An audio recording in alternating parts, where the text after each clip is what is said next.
should we review season 1 of The Last of Us? Okay, let's do that. Right. So I'm actually familiar with the games, having watched playthroughs. Yeah, this show sort of had an impact on you, didn't it? In the sense that Yeah. After years of protest, you decided to finally give gaming a bit of a chance, didn't you? In terms of, watching playthroughs and walkthroughs. I get just that completist in me of like, I thought, I'll watch, I know The Last of Us unfolds cinematically. Yeah. So I'll watch it so I know what, not necessarily to compare the show, but just so I know what the show's doing, I suppose. Yeah.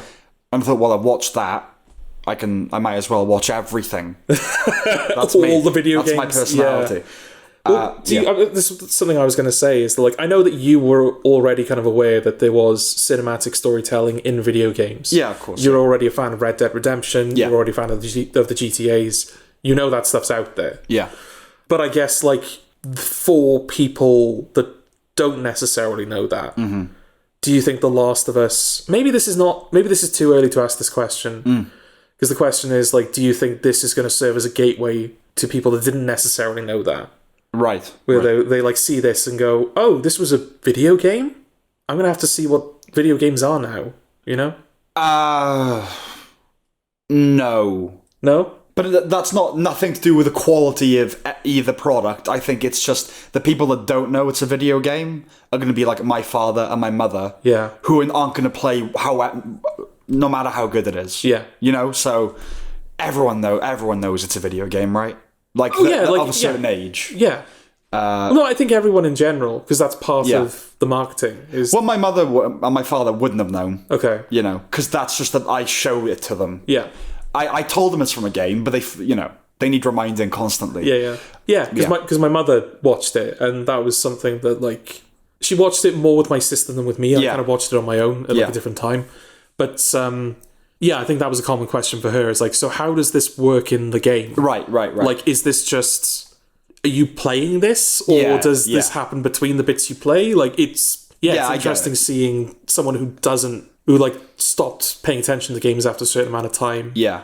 Having to catch up to all the advancements they've kind of made. Well, kind of for me, it was more just about, I'd seen The Last of Us being played when it first came out, like a bit, like maybe an hour of it. And like I said, I knew it unfolded it was very narratively heavy, so I thought it would be an easy thing to watch. And it was more just, again, not necessarily to compare and contrast, just it would be interesting to see what the show was avoiding doing and what it was choosing to do instead. Yeah.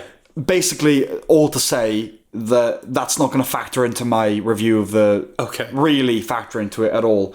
I'm not interested in its faithfulness to the source material. No. That's not something that I care about. I don't have a relationship with the game, as a lot of people do. I don't care about that. I just care about being a good show. So episode 1 and 2, let's do together. Okay. The first 2 episodes get us off to a very good start. Pilot is very impressive, especially the prologue. Nico Parker, who plays his daughter, is endearing. So her banter and precociousness, which will be a recurring theme. Yeah. Are much better embodied than they are with Bella Ramsey. Okay. It's a shame that she's in it for as little as she is. Because I thought she was really good. Yeah. That's definitely... I mean, you could say that about most of the characters in the show, right? Like, they had to get Joel right. They had to get Ellie right. Yeah. I think the daughter really is someone that they couldn't afford to screw up. I agree. Because that's the whole foundation. Because I would say Joel is the main character, certainly of this season. Yeah. Like, going forward, I know that, like, in the second one... It's going to be Ellie. It's going to be Ellie, but, like, in this season, it's very much Joel's show. And, I think if you don't get her right, he doesn't work as a character. Yeah, absolutely. Yeah, so it is really nice that, like, a character as delicate as that, where it's, like, supposed to be this young girl who's, like, beyond her years. Because that's something that frustrates us in particular. I don't know how, like, broadly speaking, how people respond to it. But if you get those, like, young girl characters in particular that are, like, wise beyond their years and they're more capable than the adults, it's like, oh, fuck off. Yeah. Well, so go the fuck away from me, Trust me, we will get to that. Okay. But she was good, as you said. But she was very good, yeah. And she's Tandy Newton's daughter. Well, I didn't know. But you can... now you said that, yeah. The pre-title scenes were great for the first 2 episodes. I don't know why they stopped. It really upset me. I really liked it, like that expanding upon the world. Yeah. And like you can do this with a TV show. Yeah, absolutely. I know you just said, like at the beginning, that like you don't care about this as an adaptation because you had no prior relationship to the game. Yeah. Well, no, I don't care whether it's faithful or not. Yeah, exactly. Like for me, the stuff that, again, I don't know if I'm playing my hand too early here, but the stuff that I resonated the most with this show were the moments where it wasn't faithful, the moments where it was adding to that world. Yes. And especially since it's the first 2 episodes, it feels like the show is setting you up to say, like, right, it's not exactly going to be the game. Yeah, and we're going to, like, contextualize this for you. Yeah. You know, I think that first scene in that first episode on that kind of like 60s chat show, it's really, really good because I think that helps just kind of like set the tone for the horror elements of the show really, really well. Because like in the game, it's like, oh, you know, because I'm actually physically playing it, the infected are a like genuine threat to like the character and they're a force that I have to overcome. It's kind of the same with like the hostile humans as well. But in the show, the fact that it's like rooting it in a reality for the audience. Yeah. I know there's that kind of like that little climate change message that they've thrown in, but they're actually like properly going like, this isn't some like fictional virus. This is a thing that exists now. Yes. And we are presenting to you an incredibly plausible reality in which this thing is going to fucking destroy humanity. Well, I don't know how plausible it is, but yes, like... the logic that they give you, it's like, oh, fuck, that could happen. That feels like that could happen. Yes, and that opening scene instilled a confidence in me. Yeah. Because I like the look of it as well. Yeah. The show would expand upon the mythology and chart its own path. Yeah. And I think, especially considering how infrequently the infected ended up showing up. Yeah. It focuses a lot more on the human, which I guess is a good thing. Yeah, but considering how infrequently they show up, it did a really good job of like making them feel scarier. Yes. Because it's like, oh yeah, they've made this real for me now. Well, yeah, like I said, I miss those pre-titles when they weren't there anymore. Yeah, and bolstered by the second one as well, because that's always the criticism of zombie shows or stories, isn't it? It's like, why don't you just kill the first zombie? Right. And it's fine. But they bring that woman in and she's like, we'll kill who's the one that spread the virus. And they're like, we have no idea. But it's like, it's the same with COVID. Isolate the first person that got it. Well, by the time you know it's out there. Yeah, and they're like, well, there are 16 candidates and all of them have exposed themselves to the public long before we got to them. Right. This virus is out there in the city. There's nothing we can... And she's like, just fucking bomb the city. Yeah. Yeah. And it's like, oh, fuck. Like, they do a really, really good job of making the whole thing feel so grounded that it becomes, like, actually intimidating. And then it just goes away. It just stops, yeah. It stops. It's so strange to me. So the title sequence is sound. It's a good title sequence. I like it. It has that. The show in general has that clean HBO gold standard cinematography. Yeah. I love the ending of the pilot with Never Let Me Down Again by Depeche Mode. Yeah. That was really great. Episode 2 is basically plot advancement. Yeah. Which is perfectly fine. The Indonesian teaser is great. They are clearly Indonesian. Yeah. That's one of the things. The clicker scene is effective. The world is well designed. And you come to take that for granted after a while, I think. Pedro Pascal is solid. He does exactly as he should. He's a great case study. Oh, look at it. What an episode of case studies. There you go. Yeah, he's a great example of casting someone outside of the race of the... Yeah. And it works.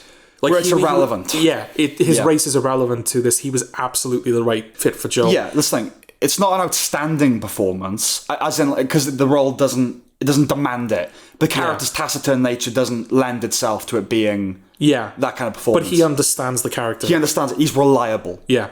When he's on screen, there's no like anxiety about what's he going to do. Yeah. I kind of wanted to delay the criticisms for as long as possible because there's a lot of good to say, but it's such a fundamental issue for me that I can't skirt around it for a long time. Okay. Bella Ramsey's a problem for me. Right. A real problem for me. She's grating.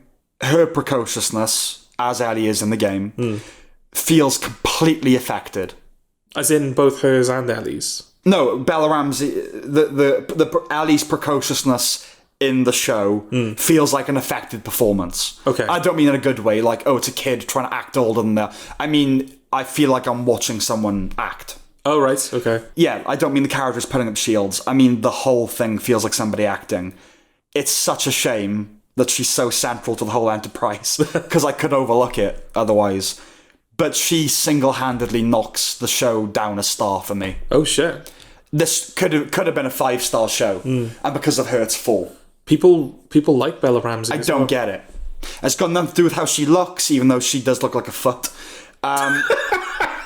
It's got nothing to do. It's just like her when she's like biting her nail. That thing that she does quite a lot, like she's really pondering things. I just hate her. Okay. I really hate her in this show. She's not the worst. No. But I really don't like her. And it's got nothing to do with that bugbear about precocious kids, because Ellie, this is where I will compare.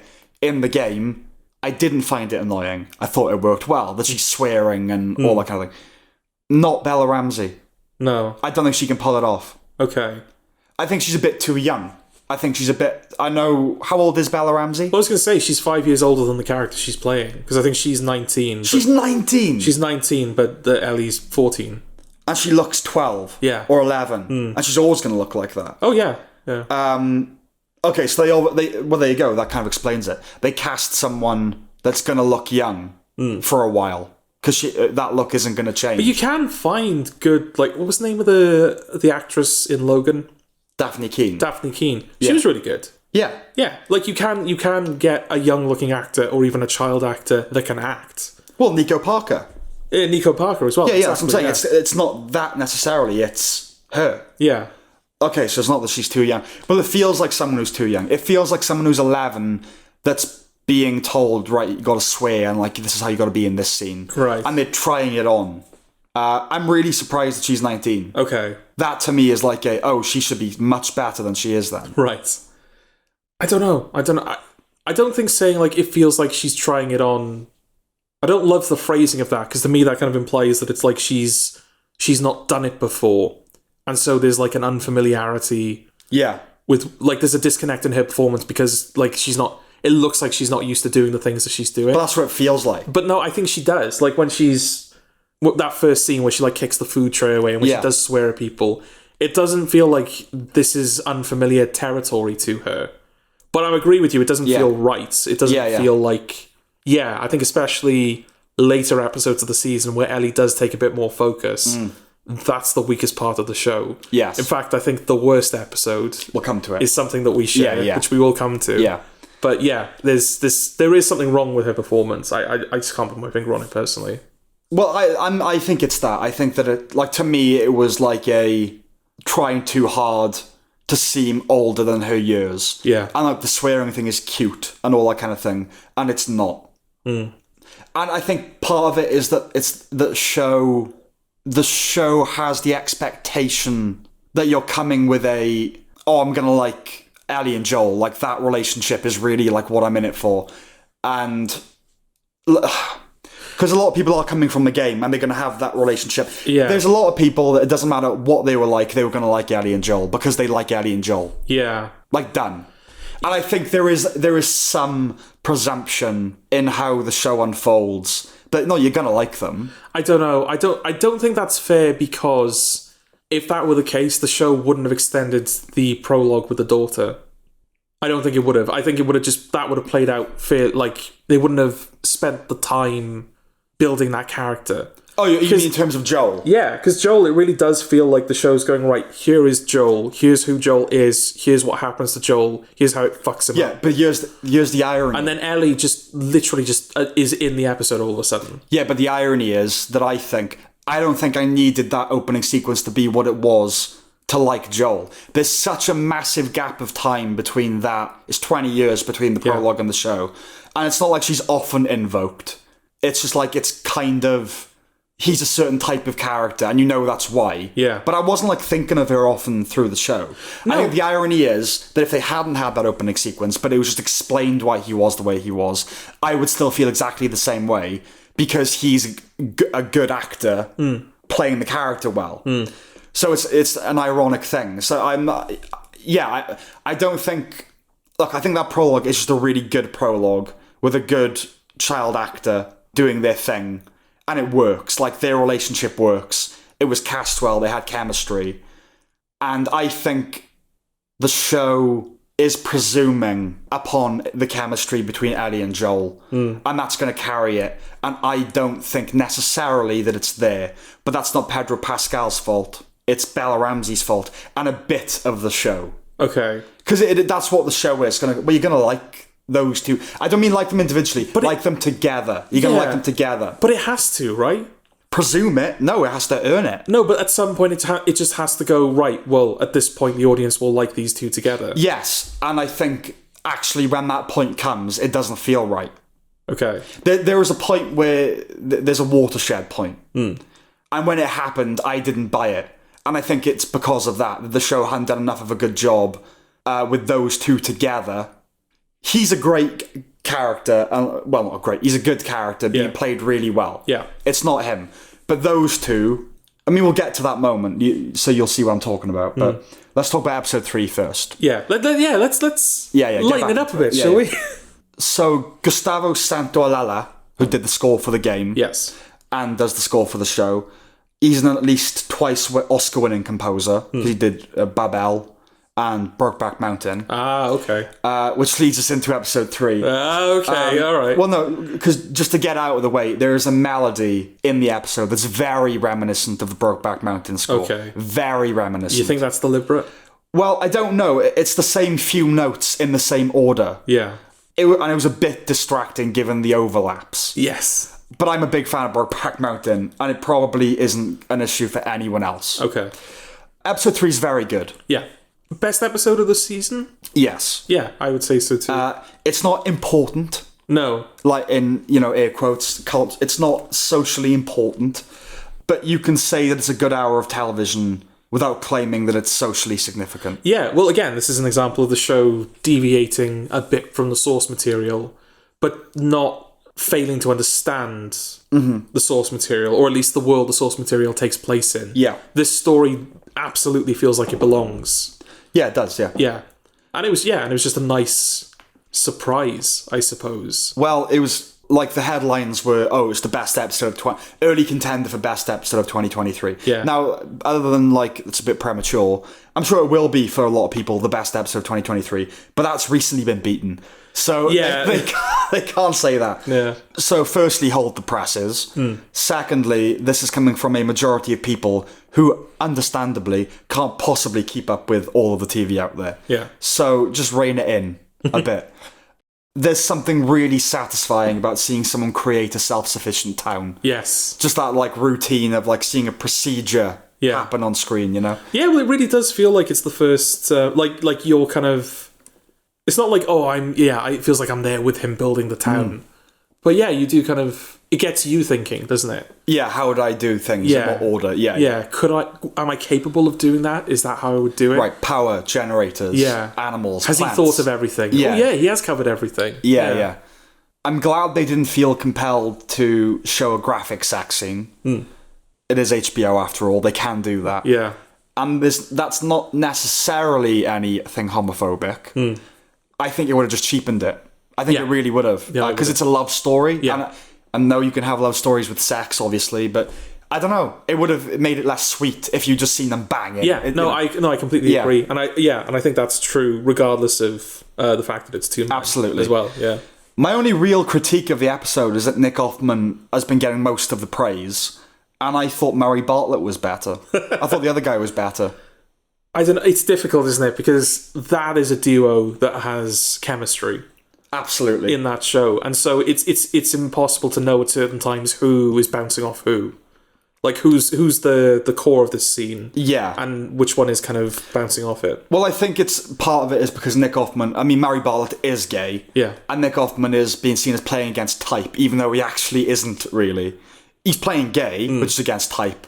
But no, he is Nick Offerman. He's playing a dramatic Ron Swanson who's gay. That's what he's doing. But they're both very good performances. It's a tiny niggle that I have. Yeah. Neither are, oh my god, outstanding, but they're really good. Yeah. And unfortunately, Nick Offerman is a certain type that doesn't lend itself easily to diverse roles. Yeah. In Fargo, like on paper, Fargo, kind of nervous, vaguely incompetent conspiracy theorist, lawyer. But it's Nick Offerman. Yeah. You know, doing a bit of a Minnesota accent. Yeah. You can't disagree with the criticism that it doesn't advance the story much. No, but is that necessarily a problem? No, not for me. But if people were to say that, I can't disagree with it. Yeah. It's just whether that matters to you or not, and it doesn't matter to me. It is a tangent. It's whether you care about that. And the series, this is the thing, is going to have to do this. Yeah, well, that's the thing. Like, yeah, it doesn't necessarily advance the plot. No. All it really does in the grand scheme of things is it gives Joel and Ellie transport. That's all it does. Yeah. But it exists within the story that, like, it has a place in the story that we've already been told. Mm-hmm. Like, there are things in previous episodes that get explained by the existence of these characters. Yes. These characters do interact with the main characters in flashbacks. They are rooted in this world, and it does a lot to help bring you into... I know it's the third episode, it's like, well, we should be invested in the world by this point. But it does do a good job of, like, bringing you into that world a bit more. Mm-hmm. So it's like, even though it doesn't necessarily advance the plot, it's not perfunctory. It's not pointless. No, it's not pointless. And it's just a really good story, self-contained story, well told. Yeah. You know, it's very Lindeloffian. It's very Lindeloffian. Yeah, that's the thing. You could watch this episode in isolation. It's like the third episode of The Leftovers, which is thematically a compliment. It's the Matt episode. It doesn't really go much past that. Yeah. Anywhere past that episode. But I know, like, on the... was it the Chernobyl podcast? Or maybe it was The Leftovers. The HBO did a podcast for one of those shows, and Craig Mazin and Lindelof were together, one, like, talking to the other about this show. I just can't remember which was which. Okay. But they do know each other and they're friends, so I wouldn't be surprised if Lindelof was a consultant. Let's say. Okay. I'm not like it's all amazing. I'm not saying, but you know, it reminded me a lot of Lindelof. It's not going to be possible to put the game on TV to just transplant it. Oh no, to TV. yeah. There's too much filler. Yeah, with its stealth component and finding things and. A lot of it's about the environments and how you navigate it, like with the ladders and all that kind of thing. It's going to have to do these cutaway character stories. Yeah. And I'm okay with that, if they're all like episode 3. Yeah. But they're not, are they? But we'll get to it. Okay. Oh, we're still not there yet. We're still not there yet. Okay. I wondered a lot about how different the show would be if it wasn't so loyal to the games. Like, they had the premise, but they could do their own thing.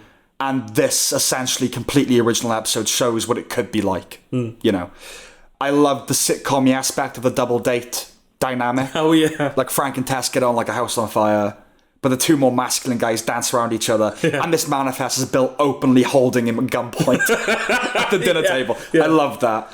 It was just little things for me. Like, I loved when they're a bit older, when they're toward the end. Yeah, the little wink that Bill gives Frank. Like, he's painted. He's now immobile in a chair and he's painting. Yeah. And Bill is like tending to the garden and he just like gives him a little wink. Like, it was love. Yeah. You know what I mean? Like, true love.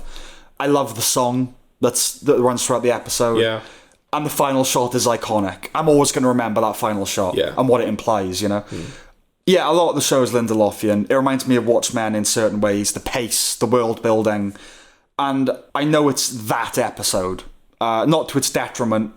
It's just very obviously self-contained. It's very obviously self-contained story, quality drama episode. You know what I mean? Yeah. It's always the bottle episodes and the self-contains that, as we said, end up being the best. But this is a good example. Well, I mean, like, when you were talking about it earlier, you were talking about, like, the problem now is that they feel contrived. Their existence feels contrived. They were designed to be that. This doesn't feel like it was designed to be... Like, it felt like... I can see this being arrived at naturally. In a sense, like, the first place they stop is Bill and Frank, but I think it is a little bit contrived, and this is an assumption, in the sense that, you know when George Bush was outside the Twin Towers after they'd been demolished? And, go on. He has the megaphone, and then someone goes, "Oh, we can't hear you," and he goes, "But I hear you." And he has that look on his face like, oh, that was a fucking moment. Like, that I didn't set up. And I bet they had a similar thing when they realised they're gay. We've got a fucking bottle episode and a half here. Yeah. Do you know what I mean? I'm not saying they did, but that's and they nailed it. It's really great. But that's the thing that was arrived at. Yes, they probably didn't say, right, we're going to do a Last of Us show. The Bill and Frank episode is going to be this self. It wasn't. But it does feel like any opportunity to be diverse, they really jump on it. So in the game, it's like alluded to that they were gay, and then it's kind of proven when she finds the gay porn mag, and like his emotional reaction to him is like, oh fuck him then, they've done something. They go the opposite way. The two don't fall out. Like it's a genuine Romeo and Juliet kind of love story. But even without the tragedy, like it's sad, but it's a happy ending in a way. It's just this lovely little story. But the fact that it was alluded to they were gay, they obviously went, right, we are doing gay. Anyway, that's episode 3. Really good. Yes. Really good. Okay, episode 4, 5, and 6. Oh, okay. Speeding up now. Well, because they are kind of just, let's get things moving. They get a move on episodes. The first egregious example is in episode 4 of replicating the game, which is the editing of her falling asleep. Like, I'm not tired, and then the cut to her being asleep. Oh, right, okay. Which is lifted directly from the game. Yeah, well, there have been other examples, like the interaction with the daughter when she like gives him the watch. And it's broken. That is shot exactly the same as well. Okay. Well, I think this is the first one I noticed, because that's a memorable cut. Yes, yeah. Whenever this happens, which is principally in this episode and the finale, it's really jarring to me. It's interesting, isn't it? Because... yeah, whenever that happens, not necessarily like in concept this is similar to the game, or even just moments where the dialogue is lifted. It's like, oh yeah, it's from the game. When it's literally like, oh, that's the game. It's edited the same. Yeah, it's edited the same, it's shot the same. It takes me out the show. Completely. And it's really interesting because it's like, well, it is an adaptation. This is well within the boundary of what's expected from it. It's just interesting that in this instance, it has that effect on me where it doesn't ruin the show, but I'm suddenly aware that I'm watching a show when I see that. I agree with that. I think one would probably benefit from having no familiarity with the game. Yeah, absolutely. Yeah. The Henry and Sam stuff is fine. Yeah. The brother stuff, when he's with the brother, that's fine in their community. That's kind of all I've got to say about. They're fine, decent. They're moving the plot forward episodes. Yeah. There was nothing stand out about them for me.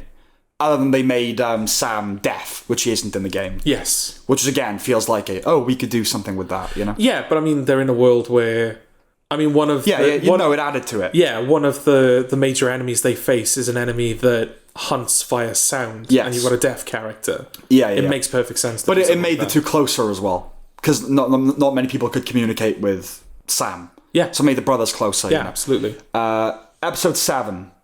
Are we here? Yeah. Oh, we're here. Yeah. I really do understand how people could get frustrated by the diversions from the plot. I embrace them if they're good. This is not one of those examples. No. It's of next to no interest to me. No. And I really mean that. In fact, I watched The Last of Us with my father. Yes. And I skipped episode 7 without telling him. Really? To see if he noticed. And he didn't. Wow, okay. Because episode 6 Was he watching the show? Give it the benefit of the doubt. Was he actually watching? Episode 6 ends with Joel being stabbed. Yeah. And episode 8 starts with, like, he's been patched up, but he's still, like, out of it. And they've been in this house for a while. Which is perfectly within the remit of what the show would do anyway. Yeah. So, no, you miss nothing. Okay. Nothing at all. Because you said to me before, like, there is, in the most charitable of universes... this episode does have a point. Right. In that it kind of explains a character beat for Ellie that the show is kind of already explained. Well, this is... yeah, we'll get to that. Because I was going to say, other than that, this is what episode 3 could have been if it was done badly. Yes. In that it has literally no... there's literally no point to it. Right. Except gay. Yeah. But you've already had that. So it's like gay, Ellie, well, lesbian then. Yeah, or bisexual, whatever the fuck she is. But we've done this. You've had your moment. I know. It was the whole episode of wandering around a mall. That's what it was. And because it's a tangent, it makes it particularly grating. You know? This is the worst episode, I think. Oh, absolutely. By this point in the show, this is the point. We've taken it as given that Ellie wouldn't leave Joel behind. There's enough of a bond now, especially... so in episode 6... he's going to leave her with the brother. Exactly, yeah. And she's like, everyone's left me, and now you're going to fucking leave me. And then he says, well, it's your choice. And she stays with him. Yeah. I didn't need an hour of television to contextualize a decision that I already knew she would have made. Yeah. Yeah, no, genuinely, that's it. So all that it can offer me is a really great self-contained story. Yeah. Which it didn't. Yeah, because what else could this episode have served, like, in terms of, like, its existence? You've got that moment, which is like, yeah, that is genuinely what it's doing. Well, Ellie refers to that she's killed before. Yeah. And we now see who. Yeah, we see who. We don't see her doing it, but we see that it would have hit her emotionally. Yeah. But we already got that she Yeah. had a friend called Riley, that she, Yeah. I know that already. Yeah. I know that people have had to do horrible, heinous shit in the world of the show. It genuinely, it's to introduce the idea that she isn't straight. But we knew this already, right? Did we? Okay, well, obviously I'm coming from the perspective of someone that is familiar with these characters. Yeah. Prior to the show. Yeah. Not necessarily a fan of the game, just like I played it, I knew it, I knew what to expect. 2 is a fucking drudge, innit? But go on. I can't. In a way, I can't wait for 2. Yeah. Because it's just fucking miserable. It's so miserable. And I want to see how they fix it, because they do need to fix it. The Last of Us Part 2 is one of the most divisive games that's come out in recent memory. Yeah. Because there are people that genuinely, unironically, will put it at the top of, like, best games of all times list. It was number 1 on one list I saw. Yeah, and then there are other people, sensible people, who think it's borderline unplayable. Well, I think, I'm trying to remember what they said when it was at number 1. It was like, look, like it or lump it, this did more to advance gaming than any other game in history. Yeah. Now, I don't know what that's... it didn't. I intuitively feel that's not true. Yeah, it's absolute bollocks. But, like, graphics-wise, it's fucking amazing. Still, it's not... I would say it's not even the most impressive graphics jump of its generation. No, I'm not even saying a jump. I'm just giving it its due. Yeah. It looks amazing. Yeah. The first one looks amazing. The second one looks even better. Yeah. It's just more horrible to look at because it's bleaker. Yeah. And everything about it is bleaker, and it's not as interesting, and it's not as anything as the first one. Yeah, Ellie is less likable. Joel has done a hell of a disservice. Yeah. It's way too fucking long, and I don't think there's a single redeemable character in the entire plot. Well, it doesn't really know what... It feels like it doesn't know what it is. So, like, the first game, even though it's post-apocalyptic, and, like, it's, we've got to do horrible stuff in the post-apocalypse, that relationship between Ellie and Joel carries it. Yeah. It's not the kind of game where it's bleak in that particular way. Where it kills off the main character in such a violent, disposable way. Yeah. Like, Sons of Anarchy did that. And for that show, unlike The Shield, where they were, like, unrelentingly... They could do things like that. Yeah. And you go, oh, Jesus, that was fucking dark. Yeah. But those shows exist in an incredibly dark universe. And The Last of Us, for all of its post-apocalyptic stuff, doesn't. It's not as dark as that. It's just not as dark as that. No. Even when you get the fucking cannibals in the next episode. Yeah. It doesn't go that dark. The way Joel is disposed of in the second game is just miserable. Yeah. It's not dark, it's miserable. Yeah. It's interesting watching people's reaction to it as well, because I think the brutality of it is obviously supposed to be... I think the idea is that it's supposed to be gut-wrenching. Yeah. And it does put you in the same position as Ellie, where it's like, right, the person who did this, they're fucking dead. I will hunt them to the edge of the universe to avenge Joel. But watching people's reactions to it, people got angry about it. Well, that's they were like, how fucking dare you do that to Joel? That's the thing. I'm not connected to it, so I didn't have any emotional reaction either way. But it's not sad. It's not sad when he's killed. It's just, like, kind of disgusting, but not in the way that it should be. Yeah. It's like, anger would be the correct response if you're really into those games. Yeah. It'd be, why would you do that? Yeah. That's just because it's, like, gratuitous. That's why. Because it feels gratuitous. It's like, you've done that for the sake of it. Yeah. To be shocking and to... as an exemplar of, look how brutal it is in this world. But, like, I kind of knew that. I didn't... Yeah. You need to do that in that way, And thematically, it's not that interesting. Like, a character that he's killed people and you forget that they have families that... Yeah. It's bullshit. Yeah, anyway, yeah. That's so it'll be interesting to see how... More interesting because Neil Druckmann is sort of co-showrunner, right? Yeah. Yeah, so if Craig Mazin... I don't know what Craig Mazin thinks of The Last of Us Part 2. but I know Neil Druckmann is immensely proud of it. So I'll be interested to see what becomes of that. Yeah. And whether he's going to have to be taken down a peg or two to be like, right, Neil, it sucks. It's miserable. You're going to ruin it. No, I don't think. I think he's in deference to Right. Neil Druckmann. Yeah.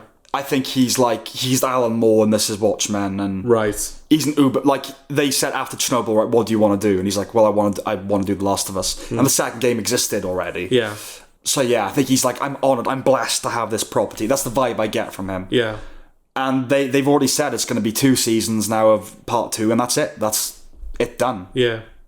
Which is like, why bother? Why bother doing it at all then? Because it's not different enough to justify a whole fucking TV show. Yeah. And it seems like their intention is not to do a Game of Thrones, where it's like, right now we chart our own path. But even with Game of Thrones, they only did that because they overtook the author. I think is there going to be a Last of Us Part 3? Yeah, they said that they're thinking about it. Maybe then, but I don't know. As far as I know, they've said, no, seasons 2 and 3 will be the second game. And that's kind of, it's finite. We know where we're going, we know where we're ending. So, yeah. So, episode 7. Yeah, I don't know what that was a tangent from, but I felt like I was starting to make a point, and then we got angry about The Last of Us Part 2. Well, my last point there was that it's a lot to get to one line that contextualizes a decision that literally everybody would have already assumed she would have made. Yeah, so there's that. Oh yeah, I think it's like, what's the point of this episode? Yeah. Yeah, it's that. It's... Well, so it shows how she was bitten. Yeah. You don't need it. No. I'm literally thinking, like, what gaps does it fill in? Let's be honest, that she's bitten. We see this. Oh yeah, that's what it was. I said I was already familiar with the characters. Oh, right. So I knew the character was gay. Yeah. And there are hints that are thrown in. There are hints. Like, she says, something about boys early on. She's like, yeah, I'm not really into that. And I don't know if you're not familiar with Ellie prior to the show, whether those hints are too subtle. I don't think they were. I think you totally would have got that she's gay. Yeah. Regardless. Yeah. So I don't think it serves that function where it's like, oh, this character's gay. I never knew that. You know? Yes. Yeah, an hour of TV for those tiny little things. Yeah. If a story is gripping and well told, fine. Again, episode 3, but not here. No. And also, it's not like... It doesn't feel like it serves a function of, look how this incident changed Ellie. No. Because the Ellie that we see in that flashback is the exact same Ellie that we know throughout the rest of the show. Exactly the same, yeah. But they were trying to do a little a cute teenage love story with 2 girls. Yeah. Look at the representation. Again, that's what bothers me. The thing that bothers me, other than Bella Ramsey's performance, the most about The Last of Us is those things. Where my sense, and maybe I don't know, it's a complete, like, interpretation, is that when they had a chance to be quote-unquote diverse, they fucking really ran with it. You know what I mean? Yeah, we'll do an hour lesbian thing. We'll do an hour gay thing. And I don't have a problem with those, because like I said, episode 3 is amazing. But it just feels opportunistic and a bit... In a way, this one made more sense because this is an adaptation of post-game DLC. Yeah. A prequel to the game, but it came out after the game did. And it's like, oh, we finally have the chance to properly integrate this into the story of The Last of Us 1. Yes.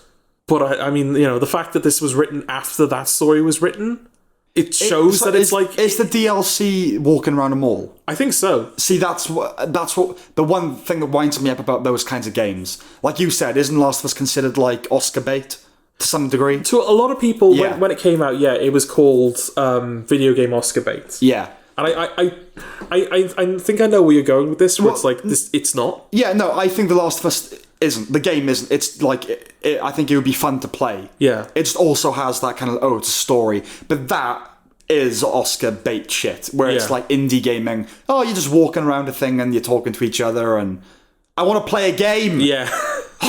I'm less familiar with the Left Behind DLC. I don't know if it is just that. My impression is it's just that. I could be wrong. Yeah. But I think at the time it was called Oscar. I think it was because of its tone and the maturity of its presentation, because at the time a lot of AAA games weren't behaving like that. Right. They are now. Like, most games that come out nowadays are tonally, or at least in their kind of core presentation, they're very akin to The Last of Us. Yes. God of War is a perfect example. Yes. You look at how that franchise started as this kind of spectacle slasher. Yeah. And then the last two, it's Kratos and his son hunting through the wilderness, and it's very Last of Us, where it's like, it's their relationship. I think that a lot of modern gaming could be condensed to the song Getting to Know You, but in like an 8-bit version. Yeah. That's what it should be. Yeah, there are a lot of precocious kids in the show. Storm Reed is the worst. Is that She's just the Riley? worst. That's Riley, yeah. Yeah, she's not very... I didn't like her. These older than their years cocky kids that talk in sass and sarcasm, they're very annoying. It feels like young person acting, and I just don't give a shit about their relationship. The look on Storm Reed's face when Ellie's being impatient, that like, come on now, wait, come on, I've planned this out for you. I just wanted to fucking smack it off her face. I think there's an anxiety about writing kids to be too kiddie. And there's a sense that there's an element of subversiveness to kids swearing and smart-mouthing and outwitting the adults. But at this point, I would say that that's more the rule than the exception in entertainment. Yeah, I wouldn't even say subversive. I think it's just... It feels more akin to how it kind of is. That's the sense, but I don't think that's an accurate sense. No, not like... Well, the way kids act around each other. Yeah. I think it's closer to that. Like with Stranger Things, for example, that felt like they wanted to write kids the way they interact with other kids, rather than the way they act with other adults. But I don't think they get it right. I think... I'm not saying they got it right. I'm saying that I think that's the goal. It's like, it's an adult going, right, how did I talk to other kids when I was a kid? Yes, and you forget. Yeah. And if Juno didn't set the trend of, that smart-mouthing teenager thing, it was instrumental in its proliferation. But that film was particularly heightened rapid-fire dialogue, and it worked tonally for what that film was. I don't think teenagers are all dumb, and they can't be witty or clever. We were teenagers. I like to think we weren't complete idiots. Yeah. But it's like writers try so hard to avoid writing them as children that they overdo it in the opposite direction. I didn't love 8th Grade, the film, but he nailed that. How teenagers talk. Yeah, I feel like he did. He nailed it. He got it. He remembers what it was like, and I feel like he interviewed teenagers, stuff like that. And yeah, adult. You do. I wouldn't know how to write a kid. No. I write kids like I've seen kids being written in films. Yeah. Yeah. So this episode, it's not enough to write off the show, but it was a massive miss. Yes. A massive miss. A shame that it came so late as well. Yeah, the show's run. I know. So episodes 8 and 9. Scott Shepherd is very good. Is that the main... Yes. Yes. Yes, the leader of the cult, yeah, essentially. On the rewatch, so I really liked episode 8 when I first saw it. And it's not as strong as it initially was. It's probably the 3rd best episode for me. Okay. But I think it's because it came on hot on the heels of episode 7. Yeah. Like, breath of fresh air. It's still one of the better episodes. It's a bit darker, a bit more ruthless. But this is the point I alluded to earlier. At the conclusion, after she's killed the guy, and Joel's comforting her and calling her baby girl, it didn't really land with me. Okay. And I know there's no exact science to this. I don't know if they needed to wait longer, whether it just doesn't click 100% for me because of her. But it felt like their closeness had been accelerated, and it didn't fully sit right. The problem is, from one episode to the next, it says like 2 months later. And within that, there's an implied relationship. Yeah.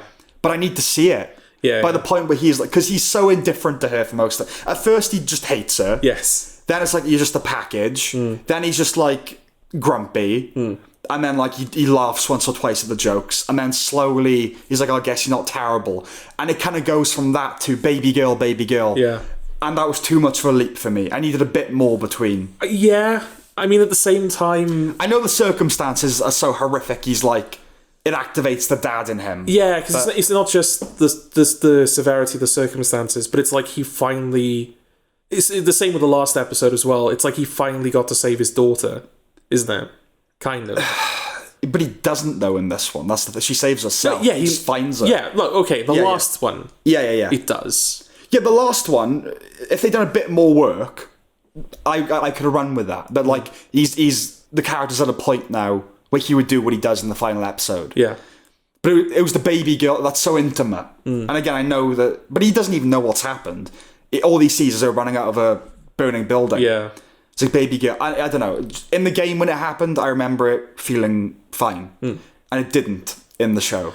Yeah, that's the thing. But they skipped 3 months on one episode. That's cheating. But with... with the game, Because, like, what would this be? If it was episode 8, this is what? Just coming up on the 8th hour that we've spent with these characters? Yeah. In the game, while not having experienced much more in terms of story and character development, I think that's like the 20th hour you're spending with those characters. You're also dying and having to replay a lot. Yes. So you're spending even more time Yeah, with the you could have spent weeks with Joel and Ellie at that point. And yeah, I don't know if that's just a limitation of the form that they've adapted it to. There's also there's something to be said for an unconscious, passive development of the relationship.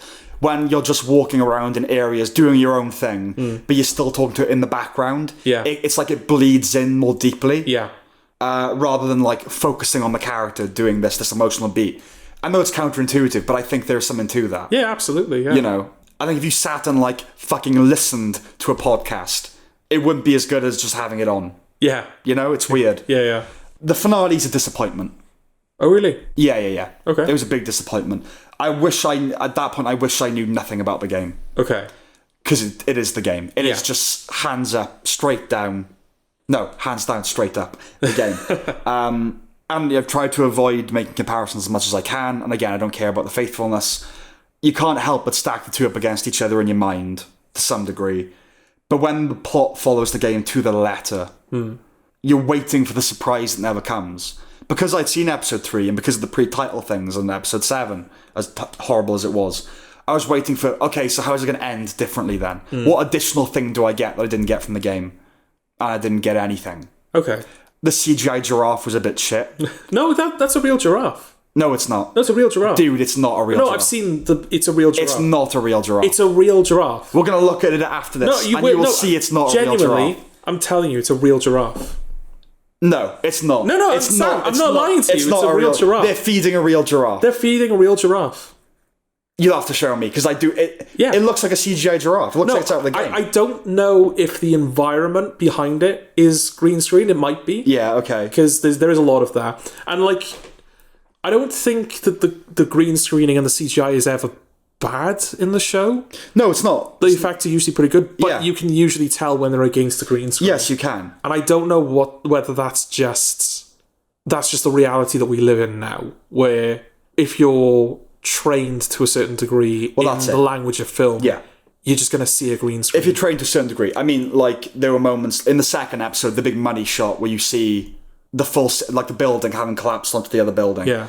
I knew, like, you just do a bit of set dressing in this little area where they are, and then the rest is green screen. Yeah. Yes, if you're trained to a certain degree, you know that. Yeah, so it's very possible that behind the giraffe, that's all fake, but it is a real giraffe. They had a whole, like a behind-the-scenes vignette on it. Yeah, I gotta be honest, that's really interesting because the quality of the CGI giraffe, as I saw it, was a big turn-off. Oh, right. So I thought that really is not good. Okay. And you'll tell me it's a real giraffe. It's a real giraffe. Okay. Yeah. All right. Because I think they had an interview with Bella Ramsey where it was like, so what was it like feeding a real giraffe? Yeah. And then she was like, oh my god, you know. So I've already spoken about that I think there's a level of presumption that we're going to have a fondness for these characters. Joel is low-key and taciturn, and I like him. They really want us to heart Ellie, and it's not happening for me. As much as they try to endear her to us, no. I thought the somber tone of Joel's massacre was well judged. Yeah, that was interesting, that it was played kind of... as a tragedy. Yeah. That he's, like, forsaken his humanity to do it. Yeah, absolutely. I thought that was really good. It's not a cool action set piece. No. And I read... they kept the editing of the game for the climax, beat for beat, because they thought it worked really well, it was really effective. I actually think it's robbed of something. And the question you have to ask is... well, that they have to ask is... would they have done that if not from loyalty to the game? If you've got everything from scratch, and you end up at that point, do you edit it that way? And I say almost certainly not. Right? Yeah. That's a very specific type of editing. Joel making that decision to kill Marlene. Think about this in real time, okay? Yeah, I am. He makes the decision to kill her. The lingering silence afterwards, carrying Ellie away, driving in silence, stewing. Then Ellie wakes up. That's much more potent than the did he kill her? Oh yeah. Yeah. And it's weird. Yeah. Even the game it's weird actually, and the ending is not powerful. I think that's partly because of her. the okay, which is meant to be this, oh my god, it says so much. Yeah. It doesn't. To me, it didn't. No, I think the sudden cut to black after she says okay carries more weight than her performance does. Yeah, well, it's meant to be a really profound emotional moment. Yeah. I didn't think it was. In many ways, I think the game is weaker than the show. I don't want to compare and contrast everything, but just for a couple of examples, Tess's death, much better in the show. Yeah. Joel killing the guard at the end of the pilot, great little insight into how you could like deepen that. It's using what it has, and it's making it better. It's a good show. It's not a great one, and I don't think it can become one, but it's good. It's better than most things on TV. Yeah. But it's not a great show. Well, it's certainly the new gold standard for adaptation. Yeah, right? it's probably the best video game adaptation ever. I would say that it's probably the first decisively, like, objectively good one. Yes. Where I don't think anyone would say this is... People would say probably they don't like it. Yeah. But I don't think anyone could say it's objectively bad. No. Yeah, exactly.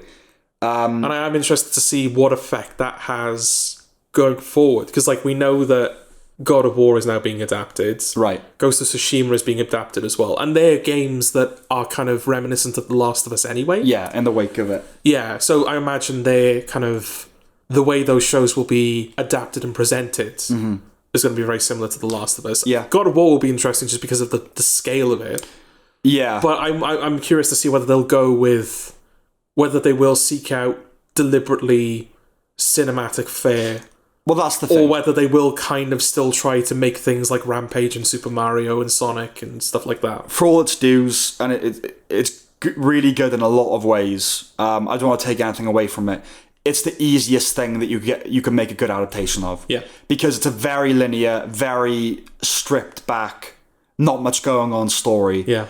But there's nothing there that you can expand upon for a television series. Whereas something like GTA or Red Dead, even though people say like, oh, there's a lot of story, it's easy to adapt. It's not, because you've got to whittle and... So much that will have to be lost. Yeah. Streamline, like, what is it actually about and what characters do we use? Yeah.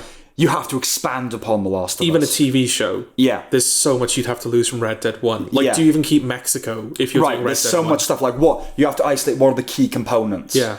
Am I adding anything? Do I have to add anything? Yeah. If I'm not adding anything, am I cheating? You know? Yeah. Whereas Last of Us, because it's so basic and so cinematic, it's really easy. Yeah. So yes, it is the best, but I don't think out of much labour, because it was easily could be the but best. also I wouldn't... But I'm not taking anything away from it. I don't take anything away from It's still a good Mason show. and Episode 3 is still episode 3. It's still a really good show.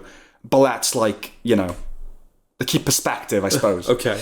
So the end of this season is the end of the first game. Yes. Before there were any plans for a sequel, this was the end of The Last of Us. Yeah. Does it feel like an ending? I don't have an answer for you, really. It's difficult, right? Because I don't know what the ending is. I know in post-apocalyptic things, it's never going to be they find the thing that saves the world. Because it never is that. But that makes me realise I don't really know what the story is. What the point is. Where does this all lead? Because if they are very faithful to the games, I know where it leads. In which case, nowhere. Yeah. Like, is this really about... Well, it's a father and a daughter becoming a father and a daughter to each other. Yeah. And, like, fuck everything else. It's about them finding happiness, living long. But I know that's not what it's about. So where's this all lead? I guess that's it, right? Like, it's her deciding whether she believes it, whether she actually believes him or not. Yeah. She's decided to. So she's decided to... That's the character beat. Invest in this father-daughter dynamic that they've kind of created for themselves. Yeah, but so that reminds me of Inception, right? That, like, everyone said, oh, is it real or is it not? Yeah. And Nolan will always say, the point is he doesn't care at that point. Yeah. But that works because the whole film, he's checking whether it's a dream or not. And when he actually sees his kids, he's like, fuck it. Yeah.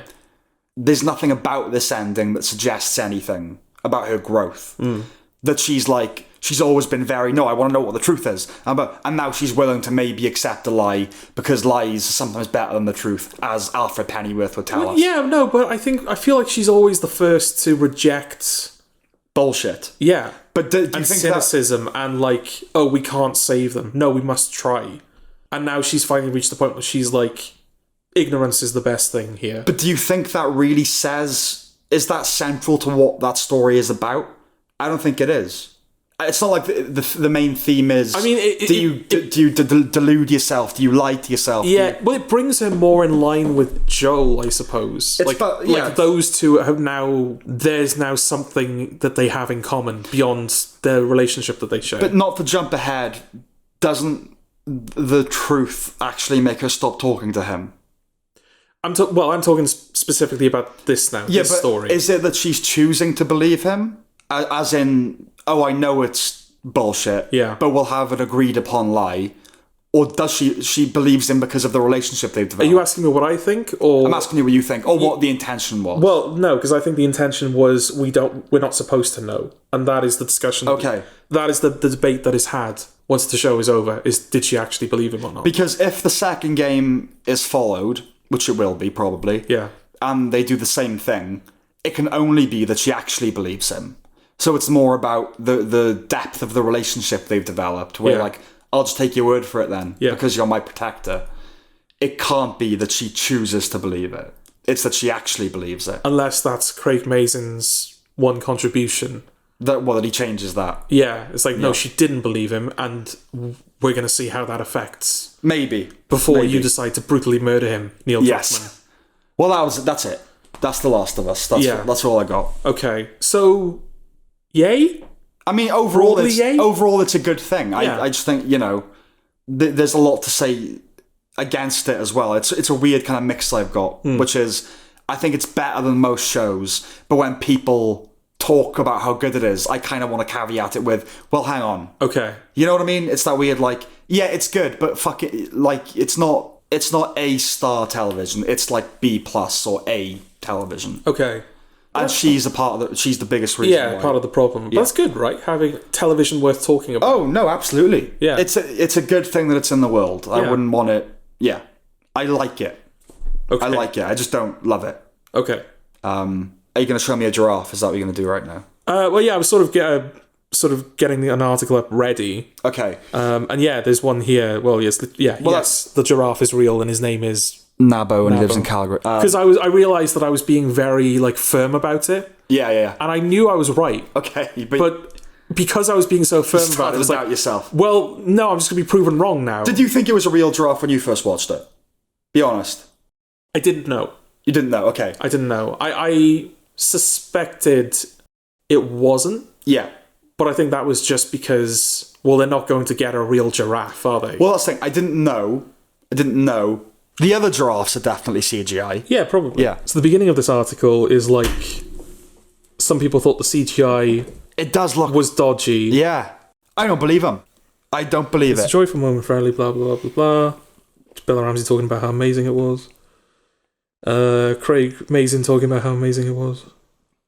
And then it just stops loading. That's really annoying. We're going to look this up. That's the game. He might be comped in. Huh? He might be comped in, or like I said, there's a green screen, which is maybe why it doesn't look 100% real. Yeah, fine. Just you kind of seem extra quiet. Well, I try and divorce the scenery from it. Okay. Just look at the giraffe itself. The way it moves, even it looks. Do you know what I mean? No, it's the muscles are too. There's too much detail in the way the muscles are moving. Do you not get... And the tongue as well, that's not a fake tongue. There's something wrong about it, Jordan. I'm not disputing that. Yeah, it must be keyed in then. That is not there with them doing that. I'm telling you that right now. It's not eating the thing from her hand. Where's she going? Come on. To the editing bay. Well, there's certainly some VFX in the scene, elements of the stage featuring CGI, such as the blue screen background. Yeah. The team used real giraffes from the Calgary Zoo. Mm-hmm. And there you go. They've even got behind the scenes. Yeah, I want to see behind the scenes footage. I'm loading it up now. It's not footage; they're stills. I want to see footage. No, the stills are with the blue screen and everything. Right. So that's not compatible. I know. I need a camcorder. Yeah, the whole scene, everything except them and the giraffe is fake, but the giraffe is real. That doesn't look real. I don't know what it is. It's a giraffe, mate. You can't deny that's a giraffe. It's got blue reflection on him and anything. He's clearly there. Yeah. But what I really want is like camcorder footage on the ground, Yeah. like behind the giraffe as they're up on the thing feed. You know what I mean? Like that's what. Yeah, but I don't know if... No, but that's what I need. Don't give me stills. Stills are doctored. No, that giraffe was clearly there. No, okay, fine, I will accept it, but... Right, and for a show like this, right, behind the scenes, they film fucking everything, don't Yeah. they, right? If there's Oh, it's a conspiracy now, I'm not saying it's conspiracy, but you must admit, there must be a fucking trove of footage of that giraffe behind the scenes. I don't know. Look. There were probably rules as to like, right, you can't put a camera under the giraffe. No, from a distance, I'm talking like fucking Cloverfield style, like with the giraffe way over there. I mean, this was a production that was probably... everyone had to sign NDAs. You couldn't film... Yeah, but no, for the DVD I'm talking about. Like, actually, I'm not talking about like some set designer getting a cheeky thing on his iPhone. Yeah. I'm talking about like professionally filmed behind-the-scene featurettes. Well, maybe... We'll wait for the DVD to come out. Okay? Yeah, maybe they will be. Until then, I will not drop it, okay? I won't bang on about It's it. a real giraffe, mate. It's a real giraffe. I won't bang on about it, but I need that footage. And I'll happily say now that it's a Even though it has been proven to you that the only real hasn't been things in proven to that me. shot were Joel, Ellie, and the giraffe. That's not proof. Fucking behind-the-scenes pictures. That's not proof. You accept that as proof, do you? Yeah. A man who thinks, well, what do you think about the moon? Well, that it's getting bigger. Yeah, right. So You can't prove me wrong. Well, you can't prove me wrong. Doctored images, AI. Yeah, we could say that about footage as well. You say that about anything. That's the Yeah. point. Yeah. So where's your line? But my line is when I see the behind-the-scenes featurette showing the actual giraffe. Even though you've And just I'm seen a couple. No, footage. I want footage of the giraffe that's not in the show. Because that exists. You don't just go, all right, roll, and then that's all there is of the giraffe. There's going to be fucking loads of it. There's going to be a featurette about its transportation, how they chose it, its personality, everything. Considering that this was all done during COVID, that might not necessarily be the case. They pulled off the show itself. They're going to have Yeah, but they were probably limited in the resources they had access to. Plus, like I said, there's probably rules about hang on, filming with the animal. Hang on. I'm already saying I'm willing to accept that it's real. Yeah. And if I see that, it will prove it. Right? Like, conclusively. I'm not saying that's not proof, the pictures or whatever, but conclusive proof that will shut me up forever about it, okay? You're already defending the absence of footage that's going to exist, when I think we both know there would be a lot of footage for No, not necessarily. You yourself know how anorexic DVD special features are nowadays. Yes, but they put them online instead. Yes, and you've seen, what, two, I've seen three an videos? HBO Max video with a still that you've already shown me. Nah, you're just being... All I'm saying is, there's got to be something additional. You tell me that is all we're ever going to have. All we're ever going to have. No, more might well come out. Yes. I guess what And more does exist, crucially. Maybe. There is more footage of that giraffe than the 20 seconds it's on screen. Yeah, but that's stuff that we would never see anyway. They're not going to release unfinished rushes like I'm that. not talking about takes that weren't used or anything like that. I'm just talking about, like, around the set. Look, when it comes to everything's filmed. They film everything on these sets, behind the scenes stuff. Especially with a big thing like this, which is going to have a lot of interest. But like I said, it's worth remembering that this was done during COVID, I'm aware. where they were limited in what they, I'm aware how it's many done people they during could COVID, have. but we've already seen some behind the scenes pictures of them wearing masks. So it would just be everyone wearing masks. Look, it's a real giraffe, Sam. No, you just have to accept No. And I'm not saying it's not at this point. You're just saying that you don't believe that it's real, even though you... Listen. When you told me that it's actually a real giraffe, I believed you instantly. I'm ready to believe... You're not behaving like someone who believes me instantly. I'm ready to believe that it's a real giraffe. But I maintain something's wrong. It looks ropey. It doesn't look like a real giraffe. And all I need to concretize my... Look, I'm leaning towards it's a real giraffe. I'm heavily leaning... I don't think you are, I'm heavily leaning towards it. The argument stems from...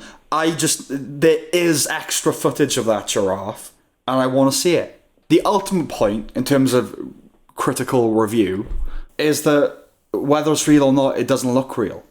So whatever they've done is not effective. No, and what they've done, what it looks like they've done, based on what we've been given in terms of the stills in it, what it looks like they've done is they've put Pedro Pascal and Bella Ramsey on a blue screen with a giraffe, and the entire environment that they inhabit Yeah. is fake. Yes. But that's not the bit that... I know you're saying, because it's the contrast. Yeah. But I'm just looking at the giraffe, and, like, it doesn't look real to me. No, and so it could be badly composited.